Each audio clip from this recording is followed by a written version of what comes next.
प्रणाम प्रभु जी। हमारे समाज में प्रत्येक पुरुष एक समझदार पत्नी तो चाहता है, किंतु उसको केवल समझाना चाहता, उसकी बातों को समझना नहीं चाहता।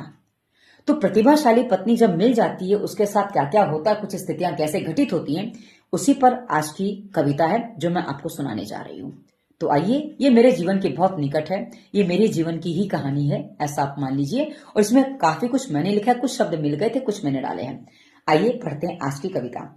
सरल नहीं होता एक प्रतिभाशाली स्त्री से प्रेम करना। सरल नहीं होता एक प्रतिभाशाली स्त्री से प्रेम करना, क्योंकि उसे नहीं भाती आपकी जी हजूरी। झुकती नहीं है वो जब तक न हो संबंधों में प्रेम की भावना।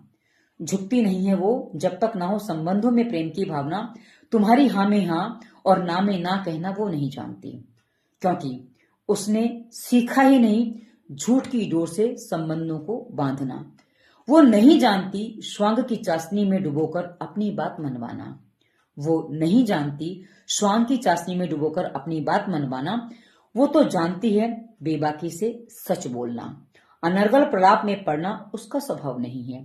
अनर्गल प्रलाप में पड़ना उसका स्वभाव नहीं है, लेकिन वो जानती है अपनी बात को तर्क के साथ रखना। हाँ, वो जानती है अपनी बात को तर्क के साथ रखना। वो क्षण क्षण कपड़े गहनों की मांग नहीं करती। वो तो संवारती है स्वयं को अपने आत्मविश्वास से, निखारती है अपना व्यक्तित्व भोली सरलता भरी मुस्कान से। निखारती है अपना व्यक्तित्व भोली सरलता भरी मुस्कान से। तुम्हारी भूलों पर तुम्हें टोकती है, तुम्हारी भूलों पर तुम्हें टोकती है, तो कष्ट में तुम्हें संभालती भी है। उसे सुघड़ता से घर संभालना आता है और अपने सपनों को पूरा करना भी आता है।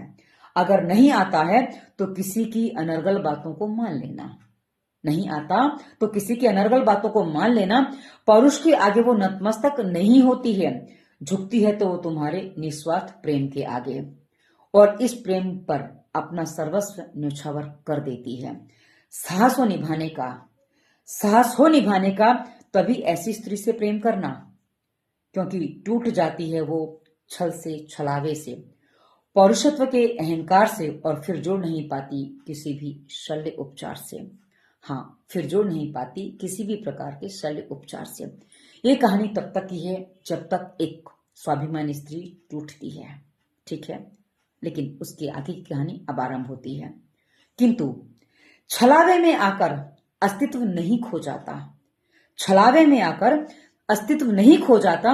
कुछ कालखंड की व्यथा जो मन को पीड़ित करती है, जीवन नीरस हो जाता है, किंतु जब वो उठती है तो कोलाहल नहीं करती। किंतु जब वो उठती है तो कोलाहल नहीं करती है, न आंसू दिखाती है, न दोषारोपण की भीड़ जुटाती है। वो केवल मौन, शांत, अपने बिखरे सपनों को अनुभव के सिल पर निखारती है। अपने बिखरे सपनों को अनुभव के सिल पर निखारती है। पीड़ा को अनुभव द्वारा ज्ञान में और अपमान को चेतना में रूपांतरित करती है। पीड़ा को अनुभव द्वारा ज्ञान में और अपमान को चेतना में रूपांतरित करती है। और अब वो किसी से सहानुभूति नहीं मांगती और न चाहती है, अपितु अपने अनुभवों से दूसरों को जीने की राह दिखाती है। अब वो निर्बल नहीं होती, अब वो उस अग्नि से निकलती है जहां निर्मलता खरे सोने सी दमकती है। ऐसी स्त्रियां साधारण नहीं संस्कारित शक्तियां बनकर निकलती हैं।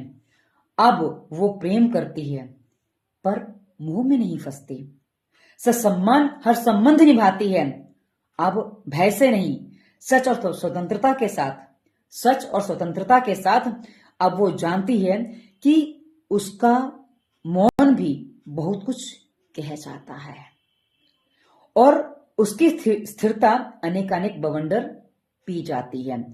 वो अब किसी को अपने अस्तित्व का प्रमाण नहीं देती, क्योंकि वो स्वयं ही प्रमाण बन चुकी होती है। अब वो स्वयं ही प्रमाण बन चुकी होती है। अब यदि कोई उससे पूछे तुम इतनी कठोर दृढ़ कैसे हो, तो बस मुस्कुरा कर कहती है क्योंकि मैं परमात्मा की श्रेष्ठ रचना हूं। वो कहती है मैं परमात्मा की श्रेष्ठ रचना हूं जो कभी अपूर्ण नहीं हो सकती, इसलिए मैं पूर्ण हूं, ईश्वर की साक्षी में संपूर्ण हूं। धन्यवाद। वंदे मातरम।